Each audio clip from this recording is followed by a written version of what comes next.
دکھ جس سے انسان متاثر ہوتا ہے، اس کی ایک قسم وہ ہے کہ جو ہمارے ارادہ اور اختیار سے باہر،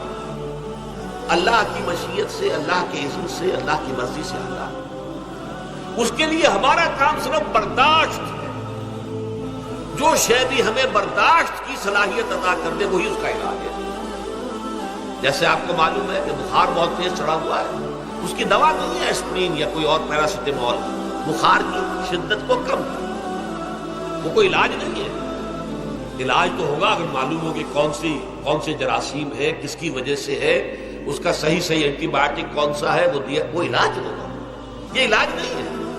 لیکن اس کی شدت کی کمی اور اس کے اندر جو احساس ہے جھیل جانے کا، وہ انسان کے لیے آسان ہو جاتا ہے۔ یہی مضمون آیا ہے سورہ حدید میں بھی، ما اصاب من مصیبت فی الارض ولا فی انفسکم، یہاں کھول دیا اس کو۔ میں نے عرض کیا تھا کہ یہ آفت سماوی بڑے پیمانے پر بھی ہو سکتی ہے، زمین میں یعنی زلزلہ آ گیا، فلڈ آ گیا، طوفان آ گیا، ولا فی انفسکم، خاص تمہاری جان میں، تمہیں بخار ہو گیا، تمہیں ٹی وی لگ گئی، تمہیں کوئی اور بیماری آ گئی، تمہیں کینسر ہو گیا، معاذ اللہ ہوتا ہے، آخر ہوتا ہے۔ دنیا میں انسانی زندگی کے ساتھ یہ ساری چیزیں لگی ہوئی ہیں، لیکن یہ چیزیں ما اصاب من مصیبت فی الارض ولا فی انفسکم، نہیں پڑتی تم پر کوئی پڑنے والی کوئی مصیبت، کوئی تکلیف، نہ پوری زمین میں بڑے پیمانے پر، نہ تمہاری جانوں میں انفرادی سطح پر، الا فی کتاب من قبل ان نبرأ، مگر یہ کہ وہ تو ایک کتاب میں، کتاب اللہ کے علم کی کتاب، الکتاب، اس میں پہلے سے درج موجود ہے۔ یہ الٹ اپ نہیں ہو گیا، یہ اچانک نہیں ہو گیا۔ آپ اچانک سمجھتے ہیں کہ صاحب میں تو جا رہا تھا، اچانک ٹرک نے آ کے مجھے دھکا مار دیا۔ اچانک کوئی شے یہاں نہیں ہوتی، اس کائنات میں پتہ تک نہیں ہلتا جب تک کہ اس نے رب نہ ہو۔ اچانک کا کیا سوال؟ در حقیقت جو ہوتا ہے وہ اللہ تعالیٰ کے علم میں پہلے سے ہے، علم میں کامل، ما کان وما یکون، جو کچھ ہوا ہے، جو کچھ ہوگا، مستقبل، ماضی، کل کا کل آنے واحد میں اللہ کے علم میں موجود۔ لہذا یہاں اچانک کچھ نہیں ہوتا، جو بھی آیا ہے اللہ کے علم سے، اور یہ پہلے سے اللہ کے علم کے اندر موجود تھا، لکھا ہوا تھا، الا فی کتاب من قبل ان نبرأ ان ذلک علی اللہ یسیر۔ یہ تمہیں تو مشکل نظر آئے گا لیکن اللہ پر بڑا آسان ہے، اللہ کا علم کامل، ما کانا ما یکون کو آگی ہے، لکہ لا تاسوا علی ما فاتکم، تاکہ تم افسوس نہ کیا کرو ان چیزوں پر جو تم سے چھوٹ جائیں، جاتی رہیں، چھن جائیں۔ کوئی موقع تھا ہاتھ سے نکل گیا، کوئی دولت تھی اس پر ڈاکہ پڑ گیا،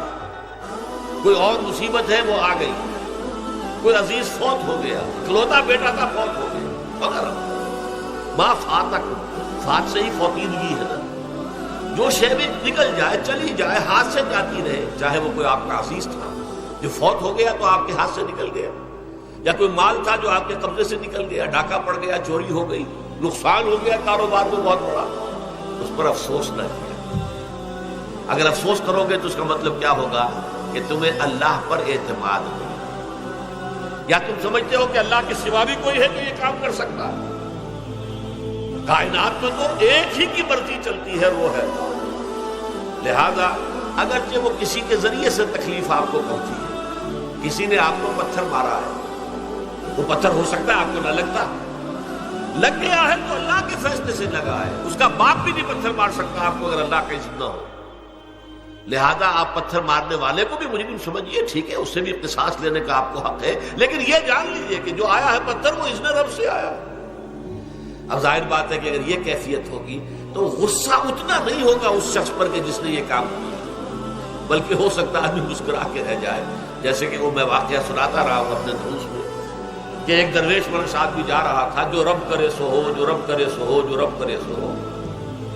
کسی شخص نے پتھر اٹھا کر دے مارا، اس کے سر پہ لگ گیا کہ اس نے پیچھے پلٹ کر دیکھا کس نے مارا، اس نے کہا مجھے کیا دیکھتے ہو، جو رب کرے سو ہو، یہ تو رب کے مارے، مجھے تو یہ پتھر رب کے مارے ہی لگا ہے، لیکن میں دیکھ یہ رہا تھا بیچ میں کس کا منہ کالا ہو گیا، اپنے لیے کس نے ایک گناہ کما لیا، اپنے لیے کس نے ایک مصیبت جو ہے وہ مول لے لی، وہ بیچ میں تم آ گئے ہو، پتھر اللہ کی طرف سے آیا، لیکن اس کا عذاب، اس کا وبال تم پر۔ بہرحال یہ تو میں نے عرض کیا آپ کے سامنے، وہ چیزیں کہ جو آ جاتی ہیں، وہ تکالیف و مسائل